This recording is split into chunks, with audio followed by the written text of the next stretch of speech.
Dre Parker is a 12-year-old navigating life's challenges when an unexpected change flips his world. In Detroit, Michigan, he packs up his belongings as his mom, Sherry, prepares for their move to Beijing, China, after landing a new job. Though Dre isn't excited, he puts on a brave face, bidding goodbye to friends at their apartment complex. On the plane, Sherry studies Mandarin, determined to adapt to their new life. Dre tries to practice with a nearby passenger, but discovers the man speaks fluent English. Once they arrive in China, a helpful social worker escorts them to their new apartment.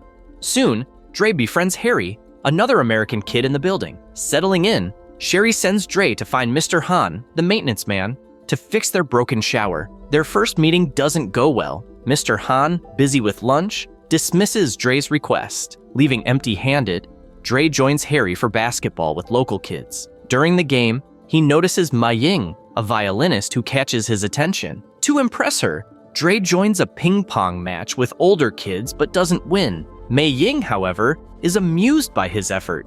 Encouraged by Harry, Dre talks to Mei Ying and is surprised by her fluent English. They bond over music and Dre's playful robot dance. But their moment is interrupted by Chung, a 15-year-old kung fu expert who dislikes Dre talking to Mei Ying. Cheng humiliates Dre with his skills until Mei Ying intervenes. Dre hides the incident from Sherry, but uses concealer to cover his bruises before school the next day. At lunch, Dre struggles with chopsticks until Mei Ying helps him. She apologizes for Chung, explaining that he's a close family friend. Despite his growing feelings for Mei Ying, Dre becomes more anxious about Chung. Back home, Mr. Han finally fixes the shower while overhearing Sherry scolding Dre about leaving his jacket on the floor, a moment that hints at future lessons. The following day, Dre tries to avoid Cheng but stumbles upon Mei Ying practicing violin on stage. They share a friendly chat,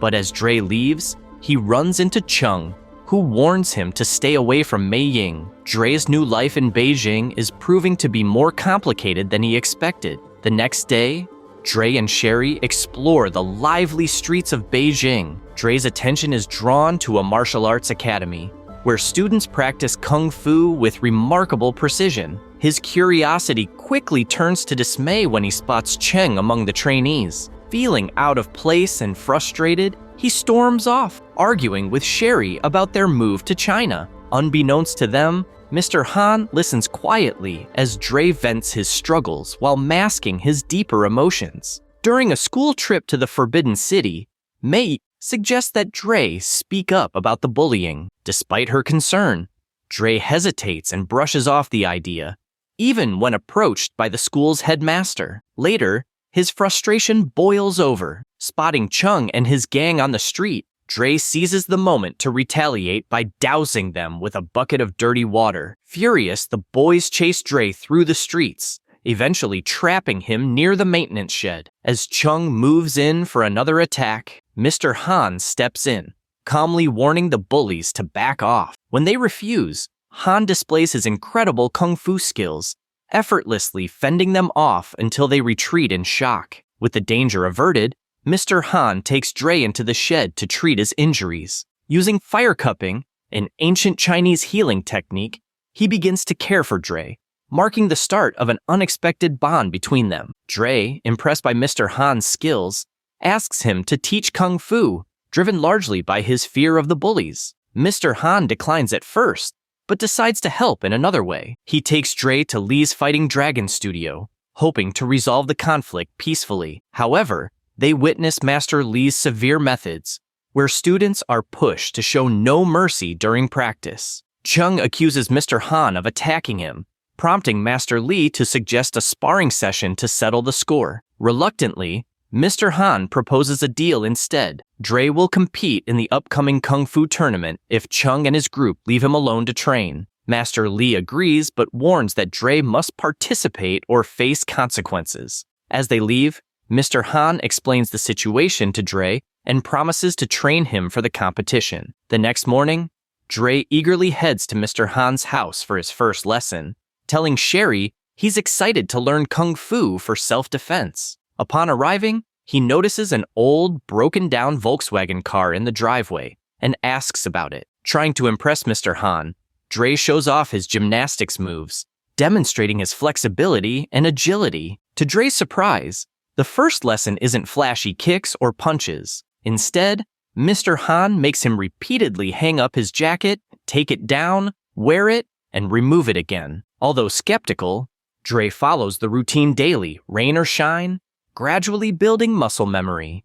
Meanwhile, at school, Mei Ying invites Dre to a festival to watch her perform at the Shaolin Theater. The next afternoon, during training, Mr. Han begins teaching Dre the importance of discipline and attitude, using the jacket exercise as a subtle but effective lesson. Sherry invites Mr. Han to join them for the festival, and, although hesitant, he agrees. Once they arrive at the temple, Dre sneaks away to meet Mei Ying, surprising her with a CD mix of classical music. Together, they slip behind the stage to watch a paper puppet show. The story tells of a goddess whose mother disapproves of her lover, separating them with a sky-wide river. But once a year, compassionate birds create a bridge, allowing the couple to reunite for a single night. Dre teaches Mei Ying how to pinky swear, and they promise to attend each other's events. Frustrated with endlessly hanging and removing his jacket, Dre finally snaps and complains to Mr. Han, ready to quit. That's when Mr. Han reveals the purpose of the exercise.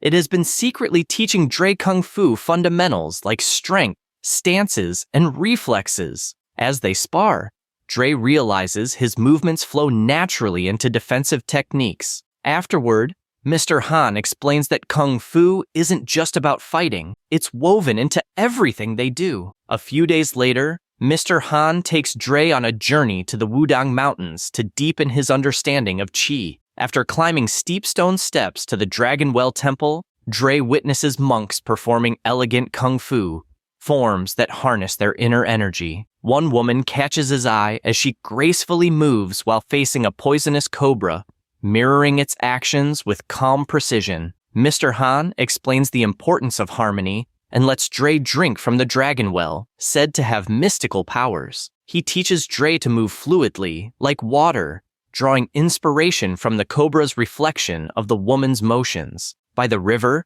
Mr. Han uses 2 wooden poles to guide Dre's movements, helping him channel his energy and focus. On the train ride home, a rare moment of tenderness shows as Mr. Han gently pats the sleeping boy's back. The next day, Dre tries out his focus techniques during lunch, much to Sherry's irritation. Over the following weeks, his training intensifies with tasks like push-ups, kicking high targets, anticipating strikes through a cloth, and mastering balance. Dre's growing strength and improved physique surprise his mom. One day, Mr. Han gives Dre a well-deserved break, and the boy learns the value of moderation. The following morning, Dre encourages Mei Ying to relax and take her mind off her upcoming audition. They head to the arcade, where they bond over dance games and laughter. Their fun is cut short when Mei Ying's parents come to fetch her, reminding her that her audition is just 20 minutes away. Dre rushes to her school and manages to catch her stunning violin performance. However, her parents blame Dre for her tardiness and demand she end their friendship, believing he's a bad company. Heartbroken, Dre visits Mr. Han and finds him drunk, smashing the car he's been working on. Mr. Han tearfully shares that his wife and son died years ago in a car accident caused by an argument. Every year, he repairs the car, only to destroy it again as a way to cope with his grief. Determined to help, Dre leads Mr. Han outside for a training session. With renewed focus, Dre performs the moves flawlessly, as Sherry watches from a distance, moved by her son's growth. In the days that follow, Dre's training shifts into high gear as he prepares for the tournament. He practices tirelessly at home and along the Great Wall of China, honing his strength, speed, and coordination. Despite Mei Ying's father discouraging their friendship, Dre stays focused, channeling his emotions into perfecting his kung fu. Mr. Han takes Dre to the dojo, where he presents him with a white Shaolin vest. It's a symbol of the hard work Dre's put in, and the lesson he's learned about rising above challenges. Later that night, Dre seeks Mr. Han's help in crafting a message in Mandarin. He wants to win back Mei Ying's father's favor and restore their friendship. With a bit of practice, Dre delivers the speech perfectly, impressing Mei Ying's father and earning her promise to attend his kung fu tournament. The big day finally arrives. Dre and Mr. Han step into the tournament, where Mr. Han quickly flips through the rulebook. He reminds Dre to focus and try to score 2 points per round. Dre's first match is a bit of a disaster. He's shaky and even gets warned for stepping off the mat. But with Mr. Han's support, Dre picks up the pace, gets his confidence back, and starts scoring, moving on to the next round. Meanwhile, Chung, looking like he's already won the whole thing, cruises through his matches with ease. But Dre isn't shaken. He keeps his eye on the prize, determined to push through. Both Dre and Chung make it to the semifinals, where Chung dominates his first opponent with his fierce style, but there's more trouble brewing behind the scenes. Master Li, watching Dre's progress, orders his student Liang to hurt Dre and take him out of the running. Liang hesitates, but he eventually follows orders, injuring Dre's left leg during the match. Liang is disqualified, but Dre limps his way to the final, despite the injury. A doctor warns Dre not to compete, but he's not backing down. In a moment of sheer determination, Dre pleads with Mr. Han to use fire cupping to heal his leg. Seeing Dre's grit, Mr. Han agrees, knowing how important it is for Dre to conquer his fears and face the challenges ahead. After a miraculous recovery, Dre steps into the finals to face Cheng, who comes out swinging with a brutal, aggressive style. Master Li, watching from the sidelines, has Chung target Dre's injured leg to throw him off balance. But Dre, ever the fighter, pulls it together. Remembering the woman's snake stance he saw at the temple, he adopts it, using it to intimidate Chung, much to Mr. Han's surprise. With newfound confidence, Dre lands a flawless flip-turn kick that knocks Cheng out of the match, securing his victory in the tournament. Cheng, now in awe of Dre's skill, hands him the trophy with a respectful nod. In a shocking twist, the Fighting Dragon team bows to Mr. Han, acknowledging him as their true master, leaving Master Li to sulk in the background. The movie closes with Dre and Mr. Han sharing a victorious fist bump as the crowd erupts in cheers. A moment of triumph for both. Well, that's the end of this story. How did you like this recap? Let me know in the comments.